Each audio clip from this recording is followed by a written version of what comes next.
TNA Impact Wrestling 2011. Hulk Hogan is running roughshod over the company alongside Eric Bischoff and Hogan's group Immortal. Hogan, once the biggest fan favourite in the world of professional wrestling, has now turned into a hated man. But there was one man who wanted to try to bring Hogan out of this. A man who had fought Hogan when again he was a hated man back in the days of WCW and the NWO. And that man, of course, is Sting. However, to bring back Hulkamania, as was now Sting's mission, he took on a major change of personality. And this is where we get the Joker Sting. So we've got to take it back to Sting and Mr. Anderson. These two had had some serious run-ins at this point. Sting had destroyed Mr. Anderson's truck with his baseball bat. Mr. Anderson had impersonated the Surfer Sting, mocking Sting's old character. And so the two were set to face off in a match for the TNA World Heavyweight Championship held by Sting at Slammiversary. But just before we got there, the two had this now infamous run-in backstage, where Sting had had enough of Mr. Anderson's antics and all the crap that was getting thrown at him by Hogan and Bischoff, and he beat the holy bejesus out of Mr. Anderson. But it wasn't just any beating. Sting was far more crazy and maniacal than we had ever seen him. He began painting his face resembling that of the Joker, Heath Ledger's Joker from The Dark Knight. Then we come to June 12, 2011 at Slammiversary, where Mr. Anderson would take on Sting for the championship.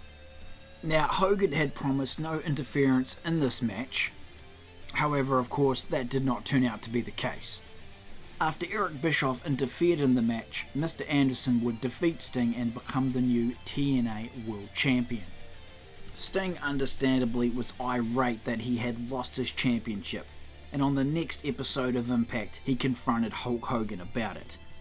We see Sting turning further into the Joker Sting here, as he starts getting more crazier, and he ends up getting face to face with Hogan, asking him if he wants to wear a mask, and then ends up painting his face. The following week he would do the same thing to Eric Bischoff, and Sting, it seemed at this point, was just starting to become uncontrollable. He hadn't gone fully to the Joker face paint yet, but that was coming.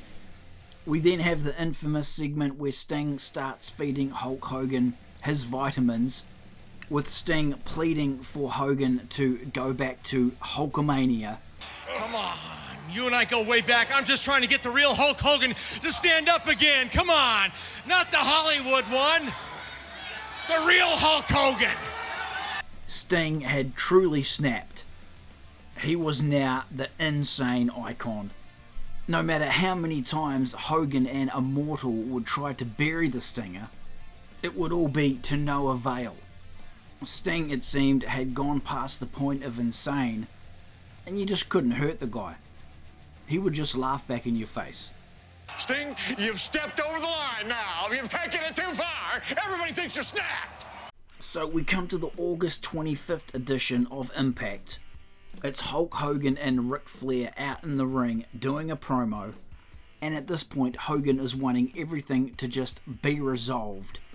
He has had enough of all this craziness with Sting. He's wanting to put an end to it. You are way, way, way out there over the edge. You're just way too much. You know, Sting, just plain and simple, enough, okay?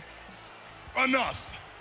This thing has gone way too far, brother, and it has to end tonight.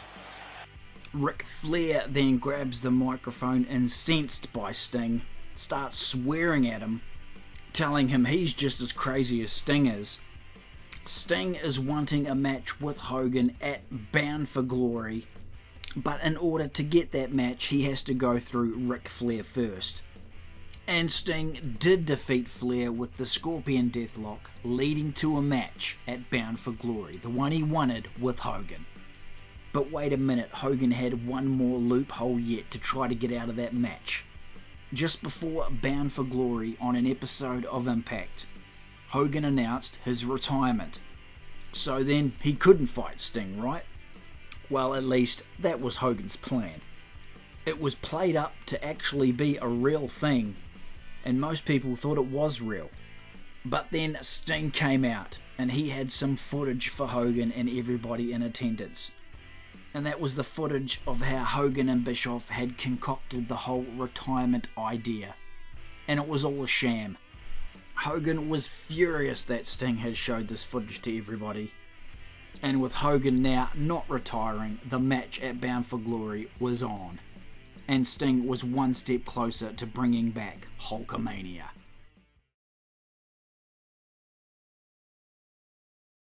Sting came out wearing his Hulkamania t-shirt. He hadn't given up on the Hulkster yet. Considering where these guys were at this point in their career, they had an okay match. It was pretty cool just to see these two guys back in the ring together anyway. So we come to the end of the match. Sting defeats Hogan with the Scorpion Deathlock.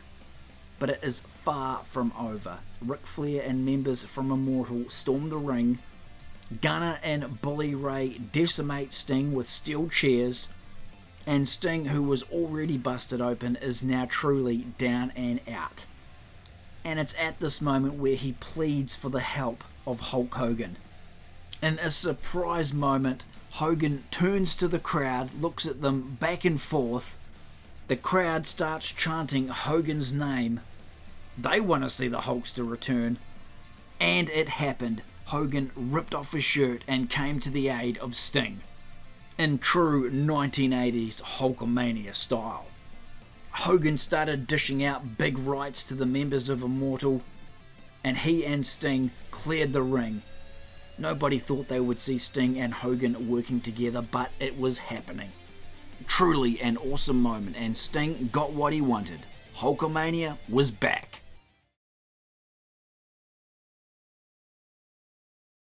Sting would appear on the next episode of Impact without the Joker Sting face paint.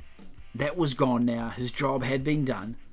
And with that, Hulk Hogan came out, explained to everybody the error of his ways, saying that it wasn't necessarily Eric Bischoff's fault, however he had followed him down some bad paths, but that he was now back and there was only one man to thank for that. But now that I'm back, now that I'm the red and yellow Hulkster from the old days, brother, there's only one person to thank for that. This is the guy that put up with all my crap for over a year. This is the guy who's the true leader in this ring. Hogan then shook Sting's hand, telling him that he loved him and respected him, and that he beat him fair and square in the middle of the ring. And he called Sting the true icon, telling him that he would never forget what he had done for him. And that is the story, guys, of how Sting brought back Hulkamania.